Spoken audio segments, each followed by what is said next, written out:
morning. I swear a lot. It is 1:08 in the PM, and you're listening to The Foreman.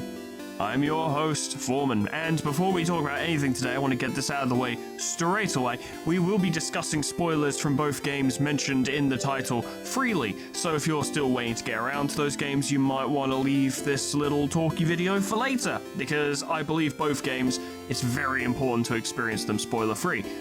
At the very least, for however much you intend to play them. You know what I mean? And we'll get more into that later. But both games, it really should be experienced fresh. So, you know, come back later, I suppose. But for the rest of you, I've got a very busy week this week, including situations where I'm not really going to be able to record and will not easily be able to edit. So I need to pile on a little bit of stuff that I can just put out so that A, I don't feel like I'm not doing my job, and B, people can be happy that there's something for them to enjoy, even if it's not necessarily something that most people want. At least there's something for some of you, for the nice ones amongst you who stick with me regardless what crap I tend to put out. But the main reason I wanted to do this anyway, I just couldn't find a good excuse for it until now, is I want to talk about Slay the Princess, and I want to talk about In Stars in Time. Now, both these games are not similar, despite how it may seem, despite them being bundled together on Steam through like the Armor Games fucking publishing shit. Despite them being bundled together as a Monochromatic Time Loop games, right? And upon first impression, someone would be like, oh, these two games are very similar. In my opinion, and you feel free to dispute me on this, they could not be more different without being entirely different genres and styles and stuff like that. They're both black and white, and they both deal with time loops. The art styles, however, are incredibly different. The gameplay is incredibly different. The story is very different. The themes and concepts are very different. Indeed, even the way we approach the concept of time loops in these games is very different. Slay the Princess is a love story, and In Stars in Time is something else. Which I say with the utmost warmth, because I love In Stars in Time and I prefer it out of the two. But like I said at the end of my, albeit quite brief, Slay the Princess series, that's not due to any shortcoming on Slay the Princess's part. So, just in case you happen to be listening to this and you didn't watch my series on either game and you're just, you know, you've played them both and you're just interested in listening to someone talk about it, which I completely get. I only did one run, or technically two, but let's be real, one run on Slay the Princess. I got one ending, right? I got a bunch of vessels, threw them in together, had a big chat with the shifting mound, went to the cabin, and then walked out hand in hand with the princess, right?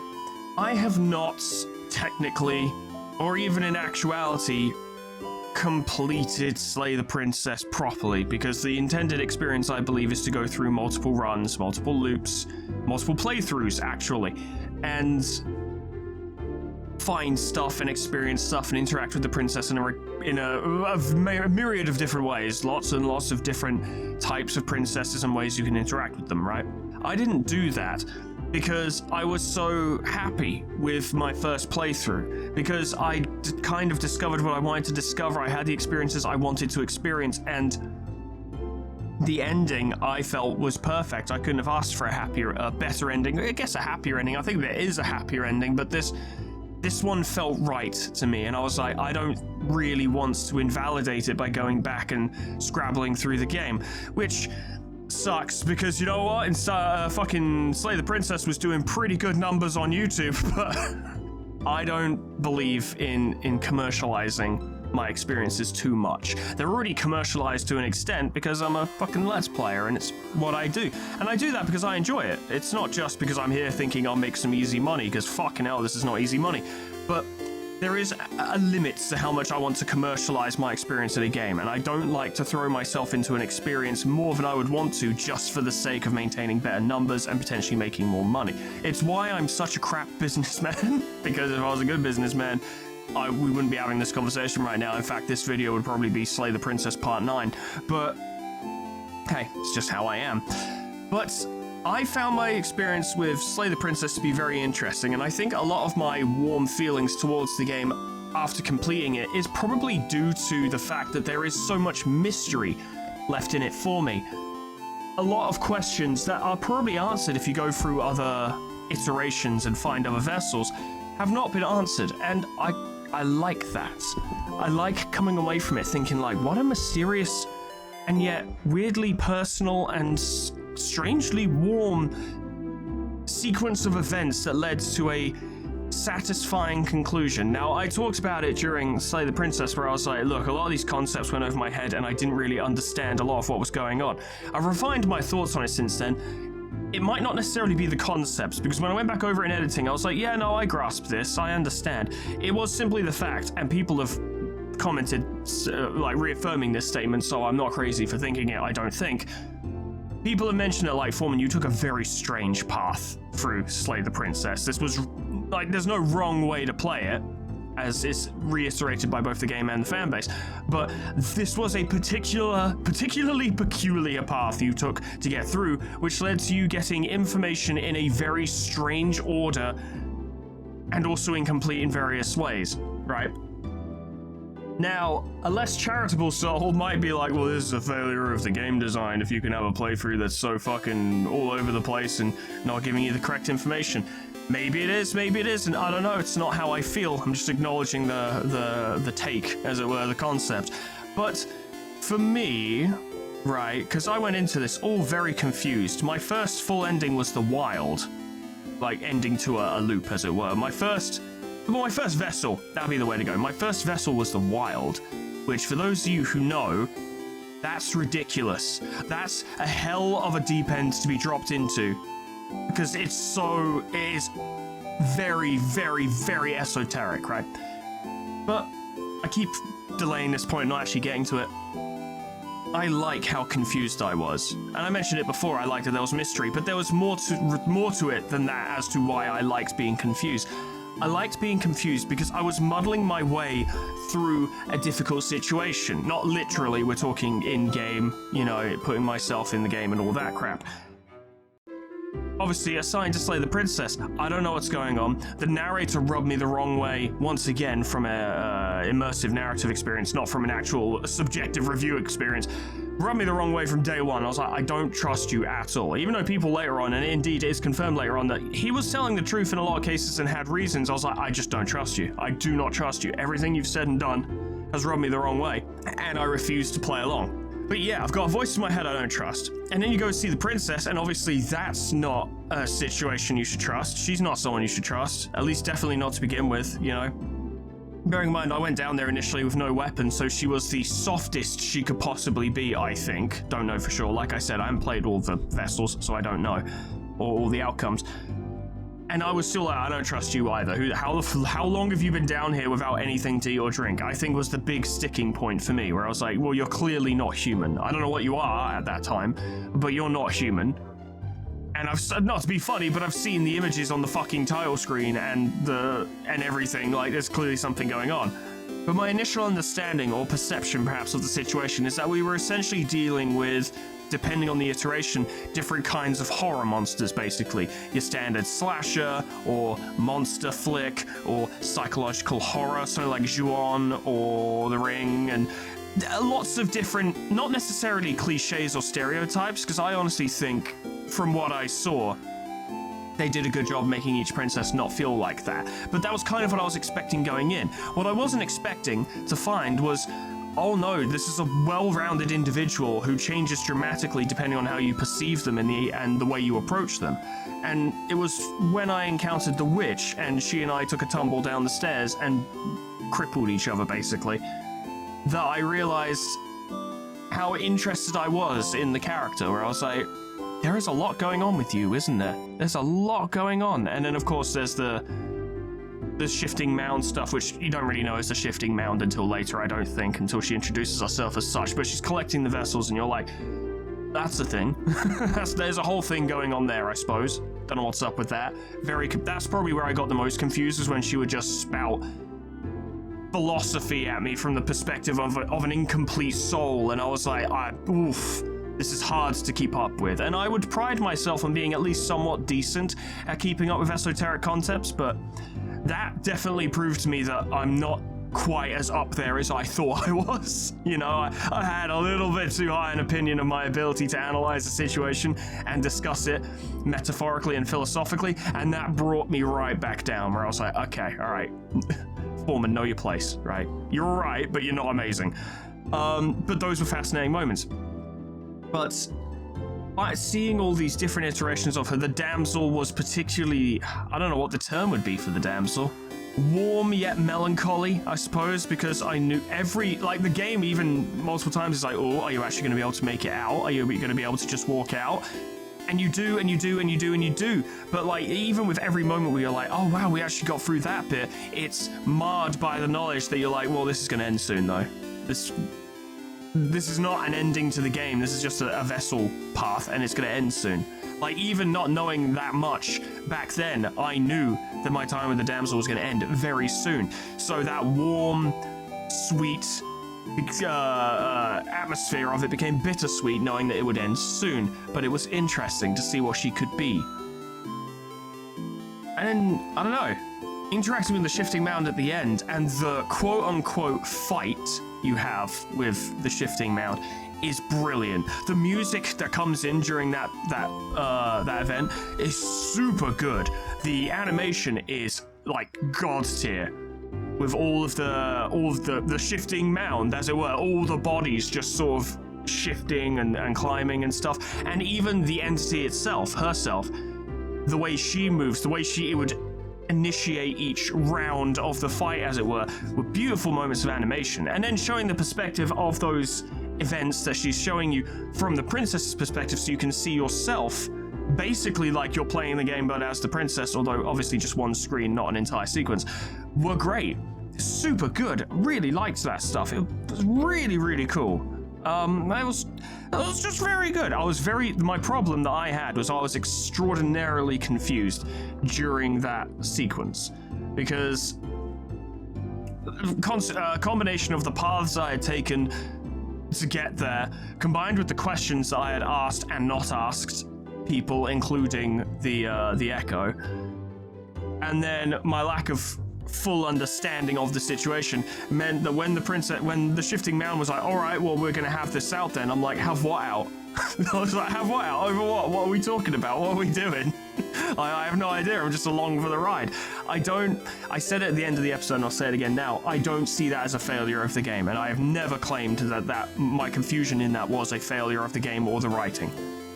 Some people have commented like I said it was a failure of the game or the writing, but I assure you, I've not said that, nor do I feel it.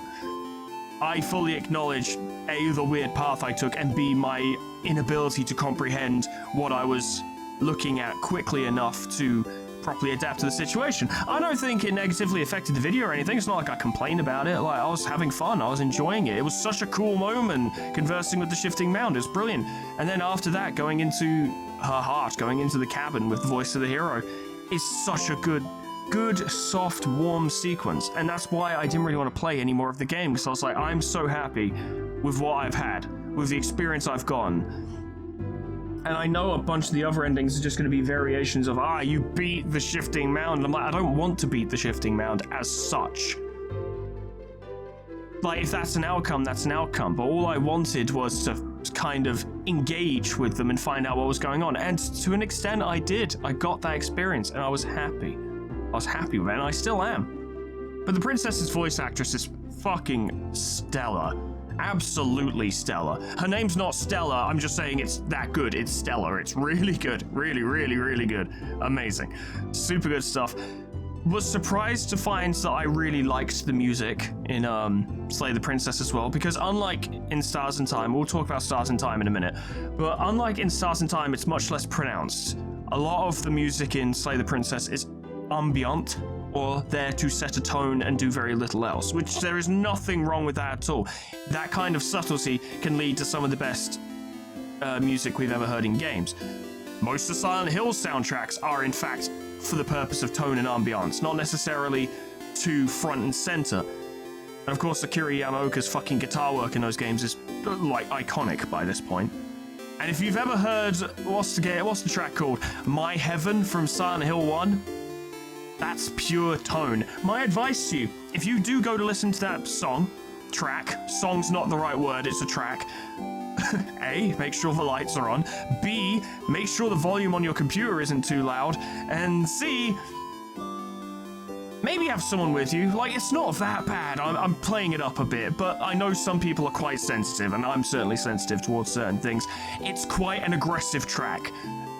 And I don't mean like, oh man, this metal track fucking goes. No, it's just an aggressive track, that's it. So, check it out, because it's fucking interesting. It's a fascinating little piece. But don't spook yourself doing it. What I will say, though, is that it's fascinating what you can do to audio of a dentist drill. And I'll leave it at that. Go see what you think. But getting back to the point, yeah, Slay the Princess, the main theme, I think the track is just called The Princess. I love that track. It's so nice. It gives me a similar feeling to It's Finally Over in Stars and Time, albeit with very different contexts and feelings, but it prompts a feeling from me in a similar way. And of course, like I said, the music that plays when you're quote-unquote fighting the shifting mound is super good. Really sets the tone, makes it very grandiose, but not too grandiose. It's not too up itself. It's more like...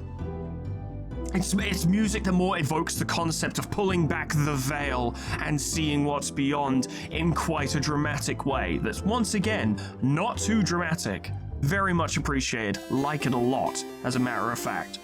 And it's small things that I think were successes in that the art style was so good. I know that's a very blunted statement, but I couldn't think of any other word to use. Small things where I could... And it's similar for In Stars and Time. Once again, we'll get there. But there were moments where I was like, I can actually look at this and pick my favorite expression from this character. The one facial expression that they show that I really like. And for the princess, it's the one I used for the finale. If you go back and look at that thumbnail, there is so much expression in her face. I'm actually going to look at it now so I can talk more about it.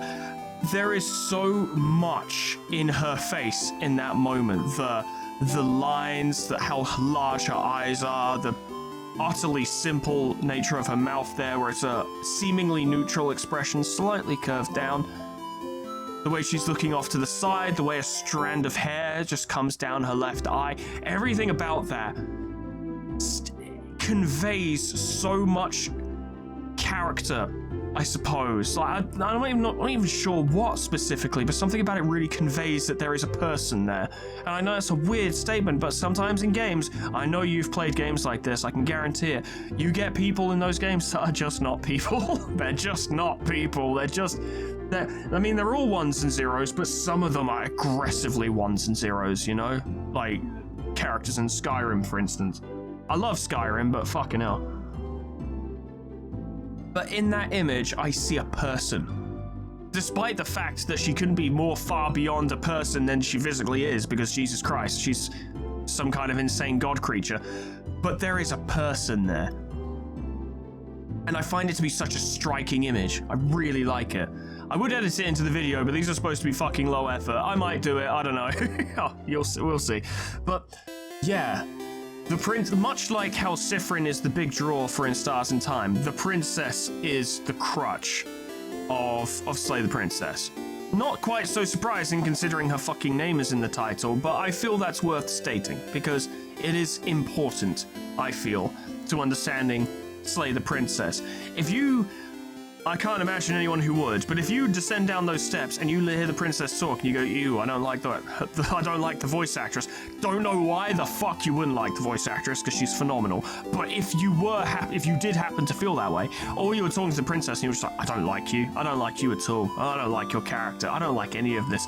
You're probably gonna have a bad time, right? Because she is the focus of the game. She is the foundation, the pillar, the central, unchanging yet constantly changing center of the video game, with the narrator, I'd say taking second place in that regard, but still a very important role, and the voices in your head also taking third place, still an important role, with voice of the hero being the most important, right? But there were small things about Slay the Princess I enjoyed as well. I had fun arguing with the narrator. I know sometimes I come across as a little too antagonistic when I do these videos and I pick a character and basically argue with them like the whole time, but Let me put it to you this way, because I can understand how if sometimes me being antagonistic of a character in a game comes across as me not liking them from like a critical perspective or something like that, where I'm like, I don't like this character, so I'm just gonna fucking give them shit every 2 seconds. Typically, that's not the case. Typically, I will argue with a character if I like them. Now, I'll also not argue with a character if I like them, but if I like a character, I will be more inclined to argue with them because I'm more inclined to engage with them because I find them interesting. A good example is Camille in Canto 7 of Limbus Company, right? I absolutely verbally tore into that motherfucker when we met him, and people were like, what's your fucking problem? Why do you hate this character? And I'm like, I don't specifically hate him. I find him fun to hate in a fictional setting. I'm glad he's here. He fills a role. He's very important. He's well done. He's a good character. In retrospect, I wish we'd gotten more out of him because it would have been very fun and interesting. But I'm like throwing verbal barbs at this guy because it's fun, because he's fun to engage with, because he's such an asshole that I have something I can engage with in that respect. It's cathartic and enjoyable. And I find, you might disagree because, you know, you're the viewer, you have to listen to it. I find it makes for some good on-screen banter when I find characters like that. I won't force it because I just won't force it. It's dull. It's boring to do that. That's not fun. That's not interesting. And I bet it wouldn't come across as very good banter. But when I find a good character that I like to fucking verbally square up to, I find it creates for very enjoyable dynamics. The narrator is definitely not as much of a love-to-hate character as Camille, because fucking hell. The narrator was more of like, I've got my reasons and I ain't telling you nothing, and I'm arguing with him about it. And that was fun. It allowed me, those moments of arguing / on-screen banter also allow me to invest myself a little bit more. It's a little bit more immersive for me, where it feels more like I'm putting myself in there. And I feel like that's an important part of Slay the Princess because it's a first-person perspective game. Which in many cases that wouldn't matter, but in this case, I think, don't know for sure, it is in some way intentional for you to feel like you're in there. You're picking your own dialogue options and you don't have a voice. There is a degree of self-insert intended by the developer, in my opinion. That's what I've interpreted from it. And I think it did it well. Now, I don't know if I would be as self-immersed if I wasn't doing a series. I find I get more immersed in games when I am presenting videos because I'm kind of encouraged to put myself in that position. But it was definitely effective, and I definitely really enjoyed it. Slay the Princess is great. If you play it, maybe do more than what I did, or if you have only watched my series and played it yourself, maybe you should pick it up and do some of the stuff I didn't do, because there is so much I didn't do. There is an absolute fuck ton that I didn't do in that game. There is tons and tons and tons and tons that I didn't do. Yet, I'm happy with my experience with it. I'd say it was well worth the money, but I didn't pay for it, so... But it was well worth the time, my personal emotional investment. If I had bought it, I would have said, yep, this was worth the money. So, there you go. Speaking of worth the money, right? Speaking of worth the money. Speaking of worthy personal and emotional investment, let's talk about In Stars and Time, shall we? Because fucking hell. Fucking hell. I said at the end of that series, what was one of the best games I've ever played, top 10. And I maintain that. I absolutely maintain that. I adore In Stars and Time. Out of the 2 games on that little Monochromatic Time Loop bundle on Steam, which once again, it's not fair to compare those 2 directly because they're very different games, but I'm only comparing them because I've one, played one after the other, and B, because they are bundled together. Out of the 2 of them, In Stars and Time is miles ahead as my favorite. Once again, not a statement against Slay the Princess, but In Stars and Time fucking rules. The love and passion that went into making the game fucking oozes from it. Out of every pore. It is such a clear labor of love. It is such... I don't know, the effort is always on display, even as simplistic as the visuals and gameplay are, but the real love comes through in the writing, and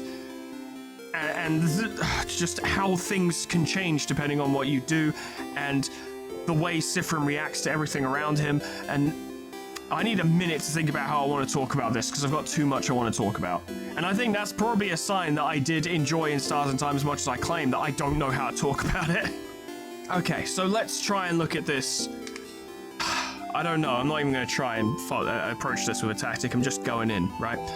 So, we said Slay the Princess is a story about love, and In Stars and Time, if we were to define it so, like, in such a way, I would say is more a story about friendship. There's love in it, and, you know, love for friends and stuff like that, but, you know, In Stars and, Slay the Princess is romantic love, as it were, and In Stars and Time is more familial / friendship love, you know? Now, In Stars and Time hit in many different ways. So the core of Sifrin's fears, once again, I am talking mad spoilers. I said it at the start of the video, I'm going to continue saying it now. Mad spoilers.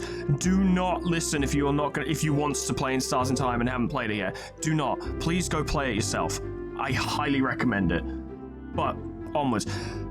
One of the biggest cause of Sifrin's problems is a fear of abandonment, right? And his friends leaving him. Now, throughout my life, because I was such a weird, awkward little fucker in school, I lost many friends, and I spent most of secondary school on my own.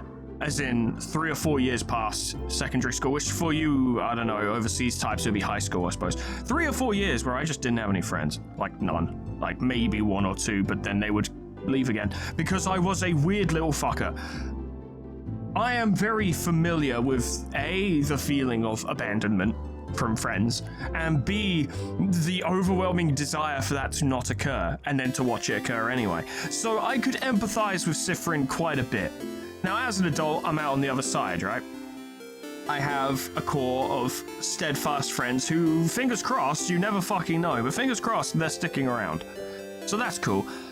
But seeing Sifrin go through that, even though the people around him clearly love him, I felt it. I felt for him. There's a lot there that I can empathize with, and that, amongst many other things, did a fantastic job of drawing me in toward appreciating Sifrin as a character.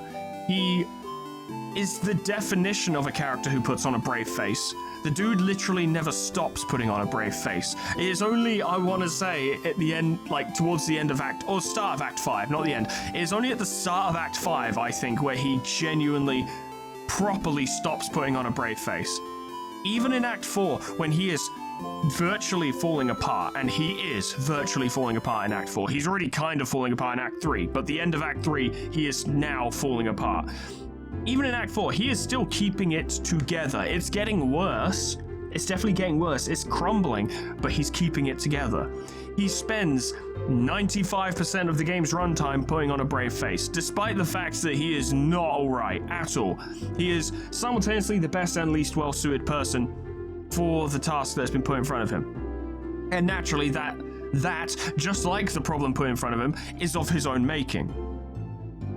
And I say that, it sounds dismissive, but it's a situation where, it's of your own making, but it would take more than just a can-do attitude to get past that, you know what I mean? There's a lot to work through there that he can't really do because he's stuck in a time loop, and the only other person he can talk to is Loop, who is himself, by the way. And I noticed, and can kind of quantify this in a more solid way of phrasing it now, because I talked throughout the series about, Loop kind of sounds like a kind of abusive friend / partner who, like, makes you feel like you're worthless without them and stuff, and puts you down and elevates their own importance and stuff. And I realized by the end of the game that Loop, much like Sifrin, holds, contains, is filled with a major sense of self-loathing. There is tons of self-loathing there. It might even be worse for Loop, because in Loop's mind, they gave up. They gave up. This Sifrin's still trying, they gave up. And that's why they're here. As a result, Loop is hypercritical is harsh and critical of Sifrin in many ways. Not just because I think he's trying to help they are trying to help Sifrin. When they become Loop, they are trying to help Sifrin. I do believe that. But I also think that combination of self-loathing and jealousy manifests. And Sifrin puts himself down a lot, but that's not very cathartic. You know what would be more cathartic? If there was a you right in front of you that you could talk to and yell at and insult because they represent everything you hate about yourself, right? It's pretty fucking rough, but I truly believe that's the thing. I truly believe that's an intent in the writing, to have Loop have such a conflicted level of emotions when addressing Sifrin. And yet, at the end of the game, or at the end of near the end of Act 5, Loop still helps the party find Sifrin. They could have just as easily just written Sif off. Whatever, right? But they did it anyway. Because at their core, in their heart of hearts, regardless what form they end up taking, Sifrin's a good egg. Sifrin's a good egg. Sifrin's a good little egg. He is. Even as Loop, they're a good little egg. Now, the music is fucking phenomenal in Stars and Time. I've been listening to the OST a lot over the past, what has it been, over a week, nearly 2 weeks, I think, since we finished in Stars and Time. I've been listening to it a lot because I love it. It's such a good soundtrack. Studio Thumpy Puppy are insane. And I looked, sorry, I'm opening a thing. I looked on YouTube Music. I haven't checked other sources yet because, I don't know, I've been busy. But I looked on YouTube Music where I was listening to the soundtrack, so I was like, I wonder what else Thumpy Puppy have done, right? Because this is clearly the work of an experience, of at least a set, or maybe an individual. I don't know how many people are in Studio Thumpy Puppy, but experienced musicians, experienced producers, right? This isn't some, whack together some chiptune and call it a day jobby. This is a proper studio making proper music. Like my friend Harry. He's an individual, but he's a proper producer who makes proper music, and I got that same impression from Studio Thumpy Puppy. This is proper music. It's not a bunch of teenagers around a laptop. So what else have they done? Like one other song? Let me check my phone actually, because I haven't looked into it properly and I haven't listened to the other thing they've done. But luckily I was already listening to their music before I started the episode. EP. Okay, Doomtroid. I don't know if that's something from a game or if that's just their own work, but one other album. That's all they've done. They've done Doomtroid, which came out in 2024, and they did the In Stars and Time full soundtrack. That's all they've done. Now, I'm sure the people in that studio have probably done other work before, because I find it hard to believe that they could put out a soundtrack of such, let's be blunt, high quality, because it is, and having not done anything else before. Obviously, they've all done stuff, maybe not video game music, but I mean, if it turns out that there are a bunch of fucking 16, 17-year-olds who just got together, made a little shit-ass studio, and put that out, I would be fucking impressed and excited for the future for them, because there's going to be some absolute bangers. But I haven't done any much research into it. Maybe enlighten me in the comments. But the point is that the soundtrack is phenomenal. So many tracks. It's finally over. I think it's Do You Remember, in brackets, You've Been Here Before, which is the final act confrontation with the king, where it's that really muted version of the king's theme, and it's just a little bit of chiptune or whatever you call it, I'm not sure what the term is, and just an underlying kind of bass line that's very simple. It's a very simple track, but the context in which it is used and the tone in which it evokes is so strong. It's so strong because I adore that final fight with the king. Ironically, I enjoy that final fight with the king because it's easy and it's kind of boring. But that's because the fight itself is not the focus. It feels like the focus to begin with. But you'll notice that in the normal fights with the king, it's a proper rock leaning into metal track with a lot of ups and downs in it, because it's a big climactic event against the quote-unquote final boss, with the idea being that oh, you're fighting the evil guy, but you're the good guy and you've got to win, you know, you got to beat the evil guy, he's big, evil, and scary. In Act 5, it doesn't feel like, or at least the music and the tone kind of conveys, it doesn't feel like you're fighting the bad guy anymore. It feels like two deeply malevolent entities are squaring off. Now, we know Sifrin, and we know Sifrin's good egg, right? In fact, we've spent most of the game listening to his thoughts. But during the fight, that Act 5 fight with the king, Sifrin has virtually broken and is barely recognizable as to who he was before. Still visually the same, of course, with a few different expressions, certainly, but his mentality is entirely different, and he's not here to save... In that moment, he is technically there to save his friends and save the kingdom and blah, blah, blah.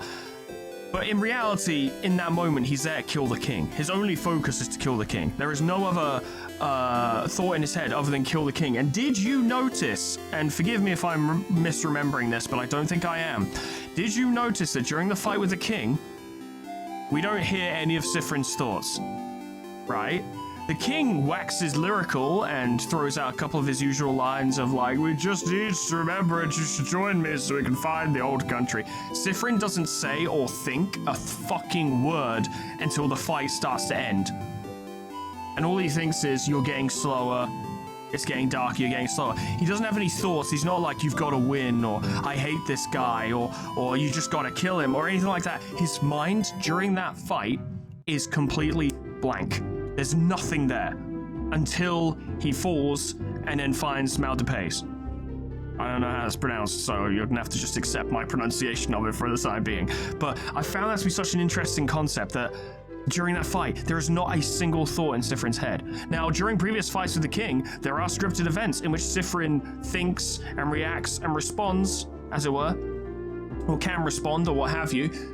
During Act 5, that final fight, nothing. Not a fucking thing. What does that mean? It's honestly hard to say, to be honest. I think he's just single-minded in his desire to kill the king in that moment, but it's interesting. Of course, this is made up for by the encounter with Maldipace, where there is a lot of thoughts going on, almost as if confronting your own sadness would do that. You know, basically in your own head.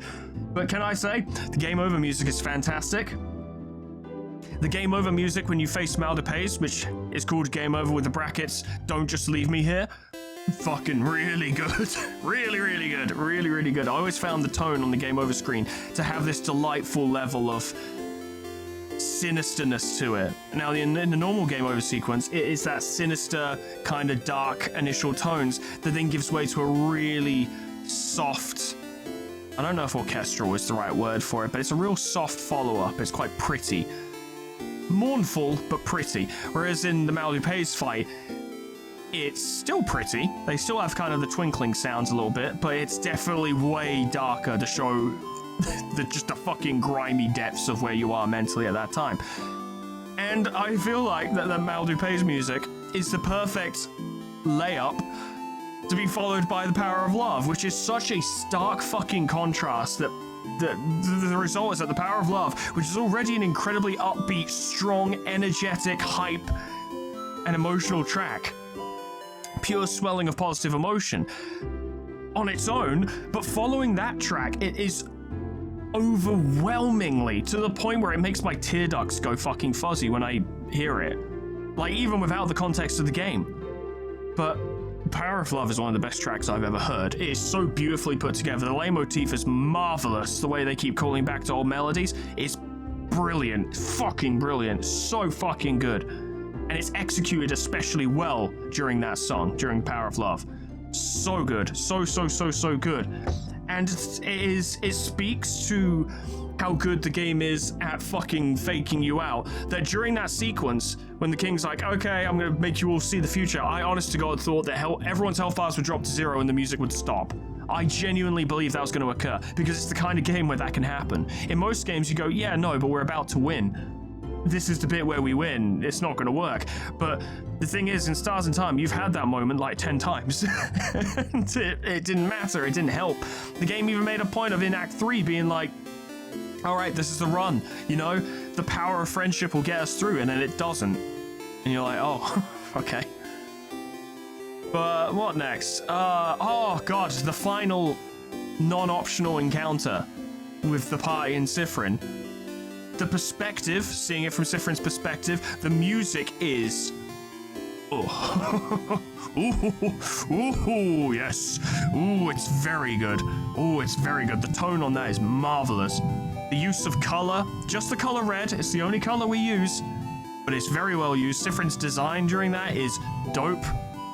The concepts that, like, I don't know, it's a fight, but Sifrin's like, well, I'm not going to attack them, so I have to attack myself. The way they try to force Sifrin into talking about it, so Sifrin tries to loop, and Odil's like, nope, I'm afraid not, you're staying here until we have this out. It's an extremely badass moment, further cementing Odil's position as one of the best non-Sifrin party members. And of course, everything that follows that sequence is just the most, like, soft and heartwarming shit ever, which is nice because the game is quite long.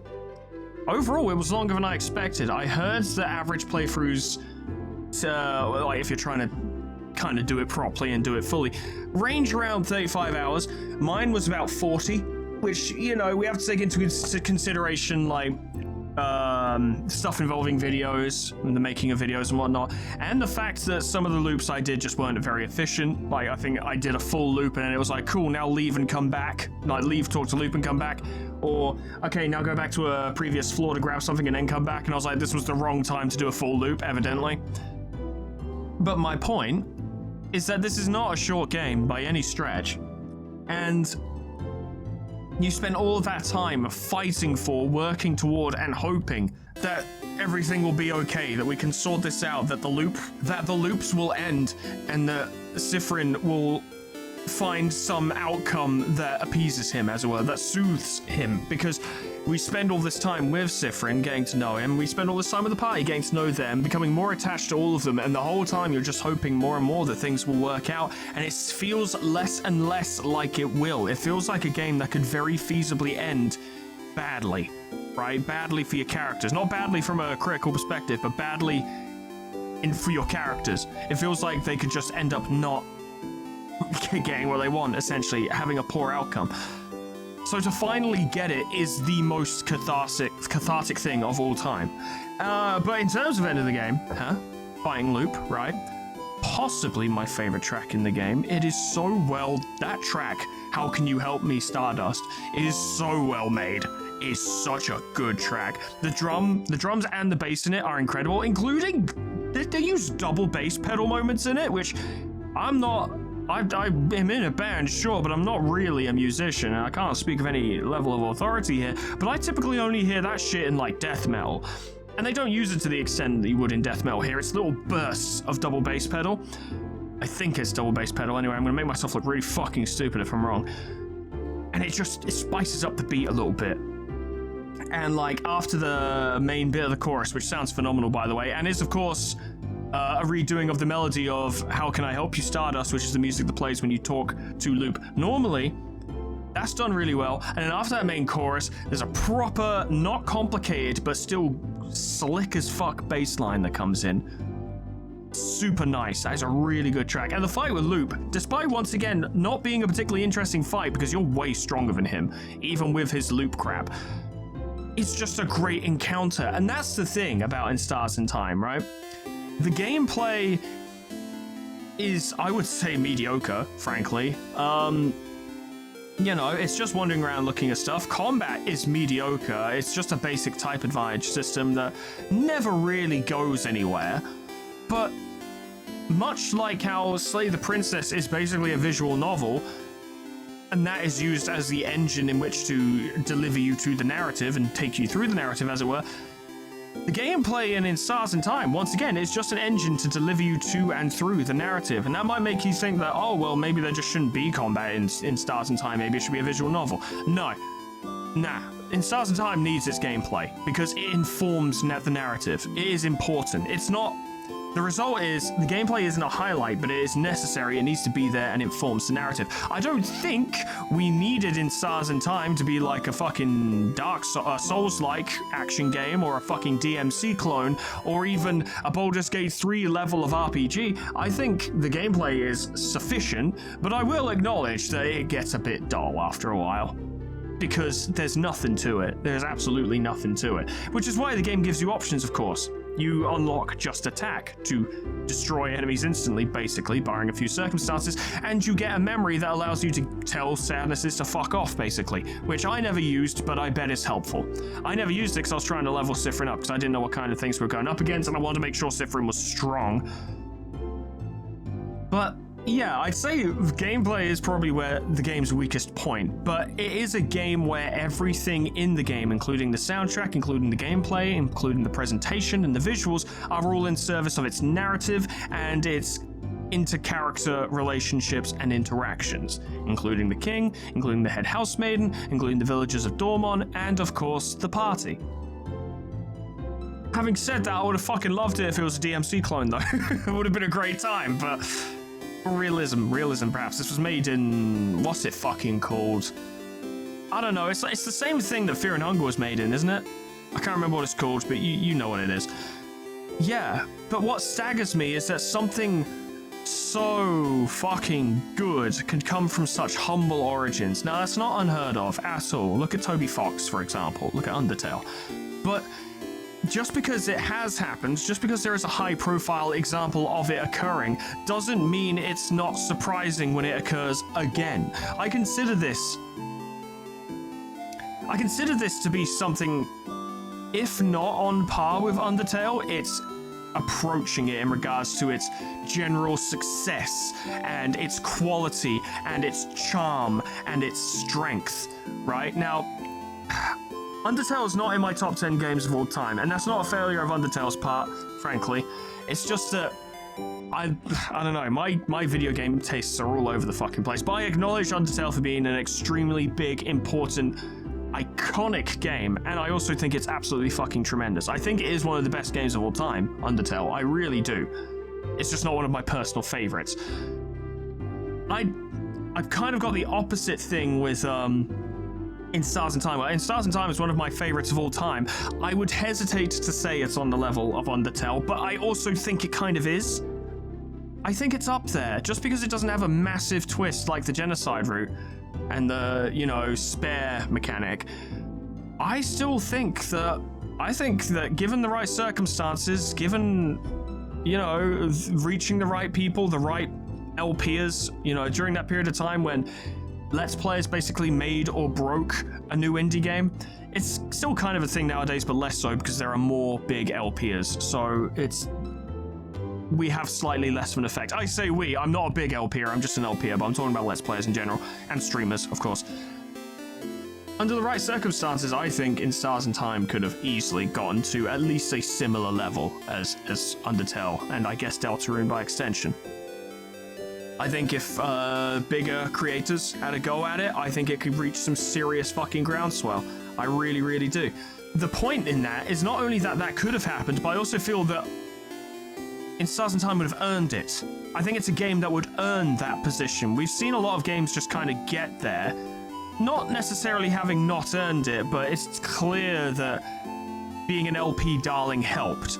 But In Stars and Time, I feel like it sold like 100,000 units or something, didn't it? Or at least that's the number I've heard. I haven't looked into it properly, but the creator was like, holy shit, we sold 100,000 units, which is fucking brilliant, by the way. Super good. Well done. That's a lot. That's a fucking lot. And, you know, well deserved. I think In Stars and Time should be hitting like a fucking million. I think it has that level of quality. I think it's good enough. I think it is more than good enough to reach 1 million units sold. Absolutely. I just think it needs the right push. And it's why at the end of that series, I was like, tell people about this. Tell people about the game. If they're looking for something, a strong narrative experience to invest themselves in, tell them about In Stars and Time and get them to play it, because it deserves it. It's one of the only games I can think of where I've actually come on camera and been like, tell people about this. Actually, seriously, no jokes, no fucking around. I've been sat here being like, tell people about this game and get them to play it, because it's really good. The biggest weakness, I'd say, in terms of its marketability would be its biggest strength, ironically, and that's Siffrin. Siffrin is the game's strength and weakness. He is the game's first impression. If you don't like him, you don't like the game. But overall, I firmly believe that the game should reach a bigger audience. It should always reach a bigger audience. I think it's so good. I think it's good enough to do that. Did you notice that my time spent talking about Slay the Princess was a lot more structured, and my time spent talking about In Stars and Time was very all over the place? And that's because of how much I love In Stars and Time. Because it's fucking amazing. I love it so much, and I'm still wistful over the fact that it's over. But friends, I do believe we've just run out of time, because I'm reaching roughly an hour now, and that's actually longer than most Foreman talks are. So I want to pose a question to you guys in the comments, first of all. Which game do you prefer? Do you prefer Slay the Princess or do you prefer Stars in Time? Personally, I'm firmly on the in Stars in Time side, but I want to reiterate that Slay the Princess is fucking banging. Such a good game. They did a fantastic job with that. It deserves its success. Absolutely, it deserves its success. I said it about Stars in Time, I forgot to say it about Slay the Princess. Slay the Princess deserves its position. I think it did well, didn't it? Like, I think it did really, really well. I'm not entirely sure on that, but if it did, good. It deserves it. Absolutely. Phenomenal game. Fantastic. Brilliant. But Stars in Time's just a little more brilliant from my perspective. So let me know what you think of those two. Let me know what you think about what I've said today in this video. There's been a lot of garbled crap, so have fun sorting through that, I suppose. Lamau. I'm also talking to future me editing this. Have fun, dickhead. Thank you so much for watching. Special thanks to our members and patrons: Miscreant, Rocky Riku, Crescent, Tony the Horse, Cryolytic, Lyra the Hexara, Bissalanchi, Lanthelian, Gage Donaldson, Hoshraman, Saga, Jack, the Elf Lord, Ninja Dog, Ember Fox, Grand Captain General Peace, Meanback Turtle, Malignant Humor, Cuds, Canis Samaria, Poe, Paul Triple Bragg, Lifesteal, Mega Mr. Z-Man, Unclever Names, Summercat, Flanny, Painter Dragoon, Lip Potatoes, Proxy, Caminera, Moa, Heartland, Harak J, Dresso, Sion Distance, Lol, Etherbin, Linky, Zeon, Zeta, Binward, Alkia, Honeydew, Sweet Baby Red, Jessica D. Plutonium, Pie, Dream, Ghost, Double Y, K-Bub, Magic Owl, The Frostbite, Monsoon, SCP-1068, Namad, and Kenny T800 for supporting me on YouTube and on Patreon. Thank you so much, guys, and thank you all so much for watching. I had a lot to say about these games, but also, weirdly, I didn't have anything to say that I haven't already said before, really. I think I had more to say about Slay the Princess, because I think I had less to say at the end of the series, because I was so overwhelmed by what had happened. Whereas, in Stars in Time, I feel had a bit of a slower pace, which allowed me to convey more of my thoughts over time and to develop them. Whereas in Slay the Princess, a lot was just happening, and I was like, gah, and, you know, it kind of went from there. And I was also more concerned about whether or not I should continue the series and all that crap. But both games are phenomenal. Did they both come out in 2024? Because if so, then 2024 was a really fucking good year for indie games. Hang on, I'm gonna check Steam. I want to fucking get some confirmation on this. I need to check the records. I need the studio to do a little bit of research for me. The reason I'm talking like this is because I'm waiting for Steam to load. Apparently it's deciding to take a long time to load today. Really? Come on now. Please, I just want to check to see when these games came out. So Stars in Time, which came out in 2023, okay, right, and then where's Slay the Princess? 2023. 2023 was a fucking banging year for indie games. Like a really banging year for indie games. Holy shit. Both these games came out that year, I think. I'm just going by Steam, I could be wrong, but staggering, absolutely staggering. What a phenomenal pair of games. If for some reason you've watched this entire or listened to this entire video without having played either of them, A, I'm sorry you've been spoiled, but I did warn you, and B, go play them anyway. Go play them anyway because they're absolutely phenomenal. Buy them, they deserve the money, absolutely. But that's all from me for today, friends. Thank you so much for watching, and whatever we talk about next time, I hope I see you there. Doodles. Goodbye.